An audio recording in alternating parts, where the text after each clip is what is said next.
Sir, today you met Sonia Gandhi ji. What were the things that you discussed with Sonia Gandhi?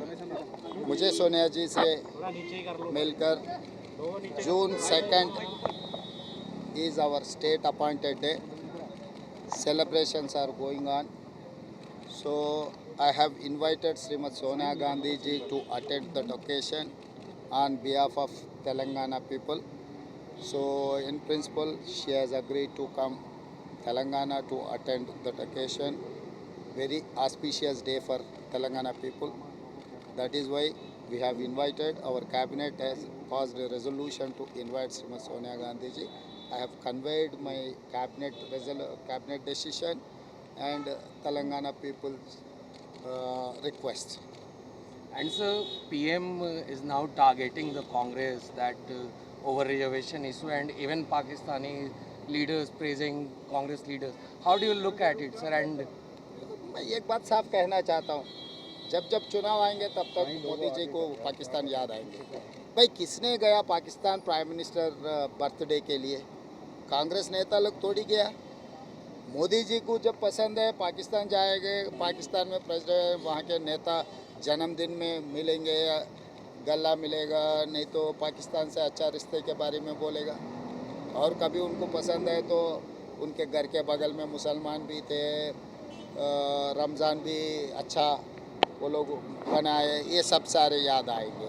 जब Congress party चुनाव में मोदी जी को जो सवाल उठाए, पिछले 2 चुनाव में जो वादा किया था जनता को, किसान का डबल इनकम, 15 लाख रुपए जनधन खाता में हर गरीब को डालने का, और 2 करोड़ नौकरी हर साल डालने का, और हम लोग ये भी सवाल उठाए कि संविधान बदलने के लिए कोशिश कर रहा है, और SC ST OBC आरक्षण हटाने के लिए जो भारतीय जनता पार्टी कोशिश कर रहा है, ये सब सारे हम लोग सवाल उठाए तो तब भारतीय जनता पार्टी को ये आधार है पाकिस्तान या मुसलमान। भाई राजनीति में आपका एजेंडा क्या है, इसके बारे में कहो, नहीं है तो 10 साल में आप लोग जो तरक्की किए इस देश में, आपके तरक्की के बारे में प्रोग्रेस रिपोर्ट दिखा दो देश जनता को। sir, 6th phase of elections is over now. प्रधानमंत्री बने हैं, कांग्रेस पार्टी ने उन्हें हमेशा गालियां दी है। कांग्रेस पार्टी के पास अब एक ही मुद्दा है कि प्रधानमंत्री को गाली देकर अपने आप आगे रखना है। तो वो बार-बार ये कहते हैं कि कांग्रेस पार्टी केवल प्रधानमंत्री को गाली देती है। नहीं, ये पिछले कम से कम 1981 से लेकर भारतीय जनता पार्टी शुरू हो गया, तब से गांधी परिवार को गाली देते देते भारतीय जनता पार्टी यहाँ तक पहुँच चुका है।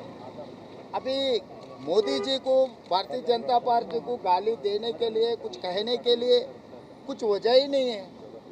इनका जो इलेक्शन वादा थे, इनके 10 साल सरकार के जो राजनीति था, नहीं तो उनका एक्शन प्लान था, इसमें सारे शक फेल हो गए। इसके बारे में जवाब नहीं है भारतीय जनता पार्टी का नहीं, इसीलिए मोदी जी कुछ गाली दे रहा है, ऐसे बहाना सामने ले आके खड़ा कर रहा है। क्यों, हमको क्या ज़रूरी है मोदी जी को गाली देने का? मोदी जी इस देश के प्रधानमंत्री है। अगर बीजेपी के नेता लोग माने या नहीं माने, कांग्रेस पार्टी तो जब प्रधानमंत्री कुर्सी में कोई भी बैठने दो, अटल बिहारी वाजपेयी जी बैठने दो, नरेंद्र मोदी जी बैठने दो, कुर्सी के लिए हम लोग कभी भी कम नहीं किए। मगर अभी रहा, आप जो बात कह रहे हैं हम पलट के जवाब दिए तो मोदी जी ऐसे बयान दे रहा है, ये ठीक नहीं है उनके होदा के लिए। Sir, 6 phases of polling is over now. What do you expect, sir? Confident है इंडिया अलायंस के लिए और कांग्रेस पार्टी के लिए, और कितना एक्सपेक्टेड नंबर आप चाहते हैं कि ये आपको मिलने जा रहा है? And sir, to मैं add into this- नंबर तो, मैं ज्योतिष नहीं हूँ, मैं नंबर तो नहीं कह सकता हूँ, मगर एक बात साफ कह सकता हूँ कि हम सरकार बना रहे हैं। India alliance is going to form the government. मेरे ख्याल से अच्छा दिन 9 तारीख है, जून 9 तारीख लाल किले में तिरंगा झंडा कांग्रेस पार्टी लहराएंगे। मगर सर, बीजेपी कह रही है कि they are going to get the majority and they have already got the majority in the 6th phase. Same thing Telangana चुनाव में भी यही बात कहा था। तेलंगाना में नतीजा आप देखे, कर्नाटक में भी ऐसा ही बोले, कर्नाटक का नतीजा देखे, हिमाचल प्रदेश में भी यही बात कहा था भारतीय जनता पार्टी, हिमाचल प्रदेश में भी आप लोग देखे। तो भारतीय जनता पार्टी इवन केरला में भी, तमिलनाडु में भी, जहाँ पर डिपॉजिट भी नहीं मिल रहा है, वहाँ पर मेजॉरिटी सीट्स मिलने वाले हैं। ऐसे भाषण देते जा रहे हैं। मतलब कभी उनके कैडर को, उनके लीडर को एक आश्वासन दिलाने के लिए ऐसा ऐसा स्टेटमेंट कुछ देने के लिए कोशिश कर रहे हैं। इस बार तो खत्म हो चुका है। And now the PM is assuring people of the country that they are not going to remove reservation across the country. How do you look at the comments of the PM? मैं simple बोलना चाहता हूँ, Modi ji guarantee का warranty खत्म हो गए। जब warranty खत्म हो गए, वो गारंटी अभी क्या गारंटी देने वाले हैं? तो इसीलिए ऐसे बात अभी क्यों वो मुद्दा आ रहे, क्यों जवाब देना पड़ा? इसका मतलब वो लोग कुछ ना कुछ दाल में काला है, इसीलिए बार बार वही बात उठा के लोगों को समझाने के लिए कोशिश कर रहा है। तो इसीलिए अभी जो भी भारतीय जनता पार्टी बोलने दो, इस देश की जनता यकीन करने के लिए तैयार नहीं है। इस देश की जनता तैयार हो गई कि भारतीय जनता पार्टी हटाने के लिए और इंडिया अलायंस को जिताने के लिए इस बार इंडिया अलायंस सरकार बनाने वाले हैं। Thank you very much. ఈరోజు శ్రీమతి సోనియా గాంధీ గారిని కలిసి జూన్ 2 నాడు తెలంగాణ రాష్ట్ర అవతరణ 10 సంవత్సరాలు పూర్తి చేసుకుంటున్న ఉత్సవాలను ఏదైతే జరుపుకుంటున్నామో, మొన్న జరిగిన మంత్రివర్గ సమావేశం అంతా ఏకగ్రీవంగా తీర్మానం చేసింది. శ్రీమతి సోనియా గాంధీ గారిని ప్రత్యేక అతిథిగా తెలంగాణ రాష్ట్రం ఇచ్చిన నాయకురాలుగా వారిని తెలంగాణకు ఆహ్వానించి 10 సంవత్సరాలు పూర్తి చేసుకుంటున్న ఉత్సవాలలో వారి యొక్క భాగస్వామ్యాన్ని తెలంగాణ ప్రజలు కోరుకుంటున్నారు. అదేవిధంగా మంత్రివర్గం కూడా తీర్మానం చేసింది. ఈ 2 వివరాలను శ్రీమతి సోనియా గాంధీ గారికి వివరించి జూన్ 2 తారీఖు నాడు తెలంగాణ రాష్ట్రంలో హైదరాబాద్ నగరంలో పరేడ్ గ్రౌండ్లో జరుగుతున్న తెలంగాణ రాష్ట్ర అవతరణ ఉత్సవాలకు హాజరు కావాల్సిందిగా వారిని ఆహ్వానించినాము. వారు సానుకూలంగా స్పందించారు.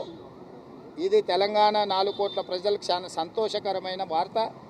మేమందరం కాంగ్రెస్ శ్రేణులమందరం కూడా సోనియా గాంధీ గారి పర్యటన కోసం, రాష్ట్ర అవతరణ ఉత్సవాల కోసం ఎదురు చూస్తున్నాము.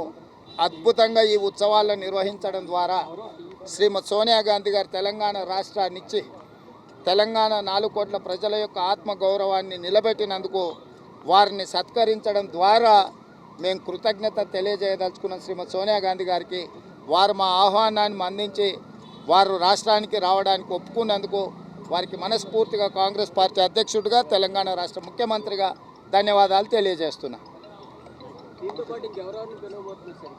రాష్ట్రంలో ఉండే ప్రముఖులందరూ, ఉద్యమకారులందరినీ, ఎవరెవరైతే ఉద్యమంలో పాల్గొన్నారో వాళ్ళందరినీ కూడా భాగస్వాములను చేస్తాం. ఇది ప్రజా పాలనలో చేసుకుంటున్న మొట్టమొదటి ఉత్సవాలు. తప్పకుండా తెలంగాణ ఉద్యమంలో భాగస్వాములైన బాధ్యత వహించిన ప్రతి ఒక్కరిని అధికారికంగా ఆహ్వానిస్తున్నాం. వారందరికీ కూడా సముచితమైన గౌరవము దక్కుతుంది. తెలంగాణ ఉద్యమకారులు ఎంతమంది గుర్తించారు? వారికి ఇప్పుడు అవన్నీ కోదండరామ్ గారి నేతృత్వంలో ఆ లిస్టును అంతా కూడా తయారు చేయమని చెప్పినాం. తొందరలోనే వాటి వివరాలన్నీ కూడా తెలియజేస్తాం. ధన్యవాదాలు. అసలైన తొలి వెలుగు. ఫాలో వాట్సాప్ @తొలి వెలుగు official.